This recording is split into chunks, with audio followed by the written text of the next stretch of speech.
Hi everyone, this is Ajay, and today we'll look at the match between Nakamura and Magnus Carlsen. Magnus was playing the white pieces, Nakamura the black. Um, okay. Well, Magnus started out with e4. It's a pretty common opening. His common opening he plays. I mean, normally in the Tata Steel Tournament, this is the most common opening he plays. Well, d4 is completely ruled out nowadays. He used to play d4 a lot. Never used to change his opening, but now maybe he's really doing flank openings such as f4 and the c4, some things like that. Okay. Well, Nakamura thought for a while and went for the Sicilian. Knight f3, d6, d4, pawn takes pawn, knight takes pawn, and knight f6, and knight to c3, protecting the pawn on e4. Well, now it is a big decision for Nakamura whether to play the Natsov variation or the Dragon variation, which Magnus didn't know how to play, how to defend the Dragon variation properly.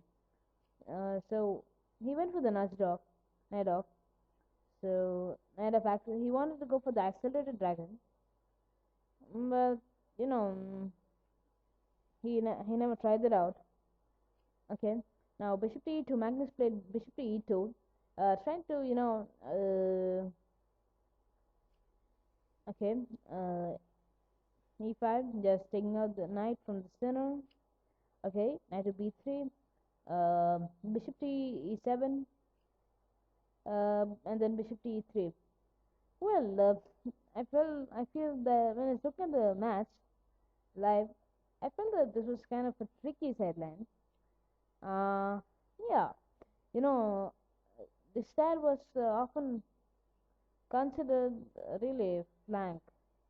Magnus must have played bishop to bishop to d3, the light squared bishop. He must have brought it to e3, and defending the pawn. And right now, only there's one defender. I mean, it's a development move, but the problem with bishop to d3 is, he gets only two squares in his control, so that's pretty. Um, yeah, we can't say it's a bad move. Okay, Nakamura castles. He's playing g4. Maybe at some point to play g5, and then now bishop to g6, just development move. g5 attacking the g5 attacking the knight. Knight to d7. Okay, h4. It was supporting the pawn on g5. Okay, knight to b6. So Magnus played d2, but he should have played f4 because. But if he plays f4, it will allow the knight on b8 to access the e5 square, which is a key central square. So instead that he played the queen to d2, but anything was okay, just no, it was kind of a very tricky sideline, as I said. Okay, knight to d7, as I said you, and now f4, ex f4, bishop takes f4, and now knight to e5. I said you this was he wanted to prevent it, but you know the whole game he just can't do that. So castle on the queen side, and now rook to c8, the development move, attacking the and even attacking the knight. Okay, king to b1, king to b1. I suppose strange little king moves which Magnus makes.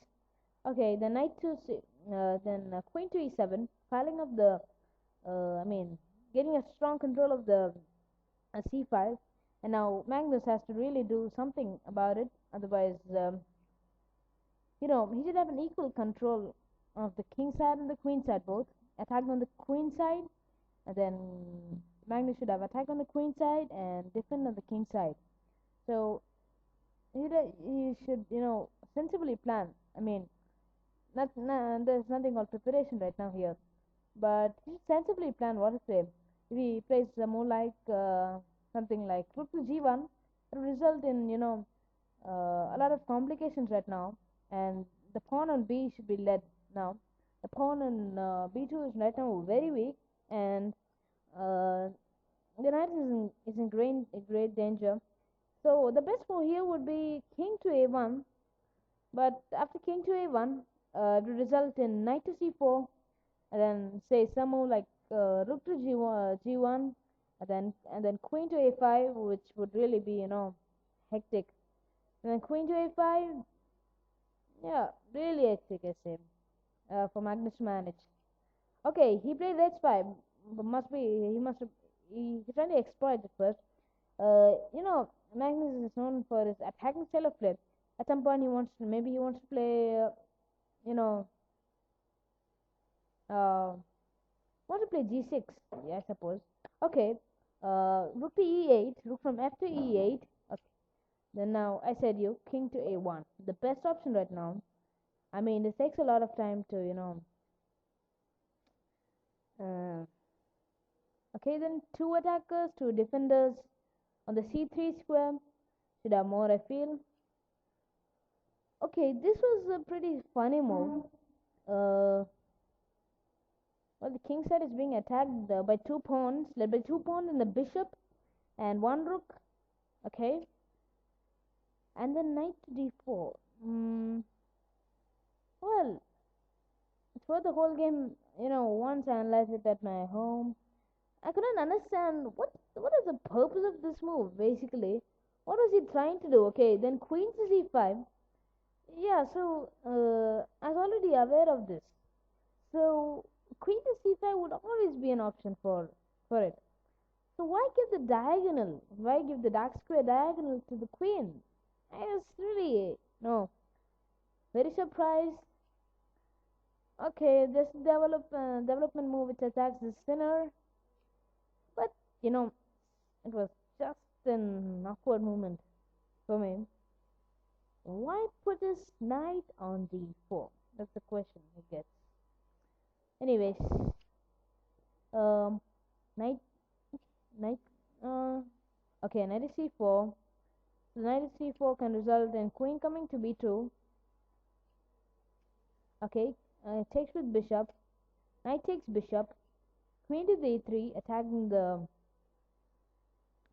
um attacking the knight. Pawn takes pawn. Pawn takes pawn. h6, and now queen to g3, and you can see slowly the defense is shading away. Slowly the defense is shading away, and the game is becoming worse for Magnus. Anyways, he took the game to an awesome position. And then Nakamura played queen to b6, the best move at that point. Or else he can play more like he can take the pawn actually on b2. Anyways, that's a king. The king can take it back, but then you know I'll exploit the king and safety, and must be checkmated fast. Well, this is second best move. Without sacrificing the piece, this is the best move. Okay. Bishop to c1. As you can see now, Nakamura has realized he could have done that. Take the whew, mm, take the b2 square with the knight. But Magnus has realized his next move, and he could be checkmated. So he plays bishop back to c1, protecting. This is a temporary one. He should have played a better move. Uh, None of the better moves are there right now. Yeah, the best move, I suppose. Okay, queen to a5. All this would have not happened. Oh, if at all the knight was there on d4. All this must have not happened. It's getting complicated. The game is getting really complicated. Well, it's surprised to see this move. Rook to f1. And again, you can see prediction, the defense is shading away. And then Nakamura played knight to e5. Well, knight to e5 attacking the pawn, or someone like pinning down um, the queen. And now knight to d5. Okay, bishop takes knight, pawn takes knight, queen takes pawn, and now you can see a sacrifice of the bishop just to exploit the weakness. And Nakamura must have done that, not Magnus right now. You can see all as usual. Now Nakamura has a losing position. Okay, pawn takes bishop, and now g7. Okay, and you can see that the bishop can't really take the pawn, because once it takes, checkmate. You can say the checkmate. In a short term, he's going to be checkmated fast. So bishop to e7, as usual. Rook takes h6. Ooh, knight to f7. Okay, really good move. Really good move. Wow, that's great. Okay, then queen to g6. Rook takes. Takes. The queen takes. Okay, bishop to f6. Okay, queen check. Oh, why didn't you really take that? Yes, the pawn is over there. Okay, king to f7. Another queen. Rook takes queen. Queen. Queen takes uh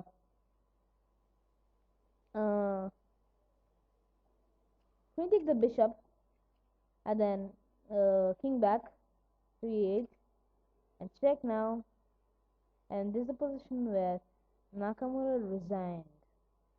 Well, it was a really good game, and he don't resign. It was a checkmate. I mean, it's not exactly a checkmate. The queen can come back, but still, that's a checkmate, and it resigned. Well, a pretty awesome game. I love this game. I love to study Magnus games, and every time he plays e4 or d4, love to study those games. Anyways, thanks for watching my video. Please subscribe. Bye.